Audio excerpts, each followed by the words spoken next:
So then, with this rise in global temperature, one of the concerns that comes up is sea level rise and what effect that'll have in our future. So some people have talked about a 20 to 40 meter sea level rise, which is huge, of course, and could take a very long time to occur. But here is I wanted to show this because this is actual analysis, GIS analysis using the elevation data and showing the areas that would be flooded with a 20 to 40 meter sea level rise. So the question is, how quickly can this happen, and is it really a problem right now? So when we look back into the historical temperature, as we were looking at before, and also compare that with historical sea level rise, you can see that there is a very long, about 2,000 year delay in between the rise in temperature and the rise of sea level. So if that is also going to be true of the future sea level rise, then that really tremendous flooding that you saw in the earlier slide would take many, many centuries or thousands of years to occur, as it did in the past, even though in the past we had some apparently very sharp rises in temperature at various times. Of course, we don't know that the future will behave like the past, and there's lots of speculation that because of the complexities and feedbacks in the Earth system, there could be a sudden melting of ice, and then there could be a sudden rise in sea level. But we haven't seen that historically. If you do the numbers, you come up with about a 3 to 4 centimeter rise per year after about a 500 year delay in the onset of the sea level rise. Now, this is from ice melt. There is another effect from the expansion of seawater when temperature increases, and that can happen much more rapidly. So, but looking historically, what was found under the Thar Desert was a system of ancient rivers, and what was believed to be the legendary Saraswati River. Because this was buried and relatively unknown, people thought that the Saraswati River, which is referred to hundreds of times in the Rig Veda, the oldest spiritual text, and the basis of the Vedic and Hindu philosophies. They thought that that was a mythical river, that there was, and various theories suggested that it came from stories in Asia about similar rivers or similarly named rivers. But anyway, it was discovered through, actually by the British archaeologists knew about it, but it simply wasn't very well known until we had it identified on satellite imagery. And then there's been bore wells drilled to sample the water, which is still flowing under the desert, do isotope analysis to look at sources, and geological tectonic studies to see how the headwaters of the river may have shifted in ancient times, causing it to dry up. And then also looking at paleoclimate studies of the region to see when the drying occurred and when the desert encroached. So this is what it looks like today. And in ancient times, and you can read in the Rig Veda, pure in her course from the mountains to the ocean, alone of streams the Saraswati has listened. That was it was very significant, very famous river, and it was worshipped and revered in the ancient texts. So this arguably is the historical civilization discussed in the Rig Veda, which was the Aryan civilization, as it became labeled. There's even talk about a possible more ancient precursor that was submerged by sea level rise at the end of the Ice Age, at the end of the Pleistocene. And this is a report from the government of India, in fact, their archaeological survey and their underwater survey. And they're reporting a submerged city or evidence of a submerged city. And samples have been taken from dredging. And from those samples, they've gotten historical dates going back to 10,000 years. So if this is true, and you have to realize that this data is very spotty. It's based on 3 or 4 samples. And some people argue that those samples could have washed in from other areas. And there's even argument about whether the underwater structures are man-made or natural structures. But the Indian government is claiming that it is an ancient city.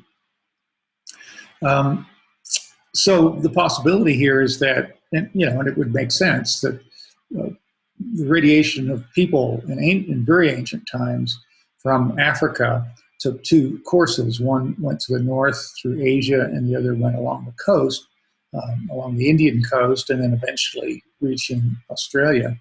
Well, many times during that history, those 2 waves of migration of humanity have mixed, and they've apparently quite often mixed in this area.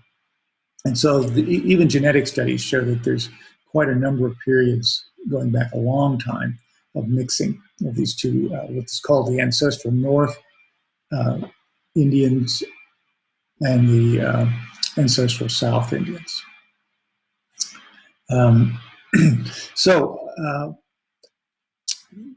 But anyway, I just want to throw in a little bit of data analysis here to say, well, when I see a report like this on the internet, we don't know how exaggerated it is. We don't know how well documented it is. And so I try to check out as many facts as I can. And there's not much I can check about this without going there and doing some diving. But some of the things that are reported are like locations and depths of the city. So I just did a simple GIS analysis. I have the GIS. I use Adrisi, and I have the data, elevation, bathymetry data, and it's easy to obtain online. And it's not difficult to learn how to do this, even if you're not a scientist or you're not involved in geographic analysis. So, and this larger image here is showing, from the GIS, it's showing the elevation of the area with cities and roads put on top of it, just to show the features of the GIS. And I did a simple reclassification of the elevation bathymetry data to pull out that elevation that would correspond to 120 meter rise in sea level, as you saw in the earlier slide, took place in ancient times at the end of the Ice Age. And then here we see that area shown here in sort of this funny color. And then the black area is the future flooding that we might get that I showed earlier as well. But anyway, in the area of historical flooding, you would see it would be quite an extensive region that would be left underwater. And it's reasonable to think that people would have then migrated inland and settled in the Indus Valley and formed a more agrarian society as opposed to one that perhaps was more dependent on the sea. But I take these numbers now from the report that was online, and gave very precise latitude and longitude and very precise dating of the artifacts. But the latitude and longitudes plot here, they plot very far away from where the depth and distance from shore would have to be, given the data that we do trust the data. So the question I have is, if the location is off by 100 kilometers and 24 meters depth, how can we trust the reporting of the dates? And I'm just including this as an example. You can't believe everything, of course, on the internet. And there's some really, really wild claims about this region, including aliens and nuclear wars in the past. And while I can't say those things aren't true, we have to look for the evidence for them, and we have to validate whether the evidence makes sense. And when I look at this, I go, there's something wrong with this report. And so we would have to look farther. So anyway, back to the civilization itself. These are the cities that are being excavated in the Indus region, going back to 7000 BC at Mehrgarh. And Mohenjo-Daro has been one of the most productive areas as far as artifacts and these famous Indus Valley seals, which if you saw that video, um, you would see how those seals are used to stamp goods for shipment around the world, the known world at the time. This is just looking at both cities, Mehrgarh and Mohenjo-Daro, because of their significance. And it was interesting to me that in ancient times, there was a mother goddess culture, which continued through Vedic philosophy. But by the time of Mohenjo-Daro, 3300 BC, you see this priest, and you see a development of a priest class that seems to represent the philosophy and religion or spirituality of the Harappan people. This is a very interesting artifact that looks very much like the Gilgamesh story from Sumeria. And it's about the same time. And one could question which one is earlier, because this is a really characteristic of the thinking of these people at the time.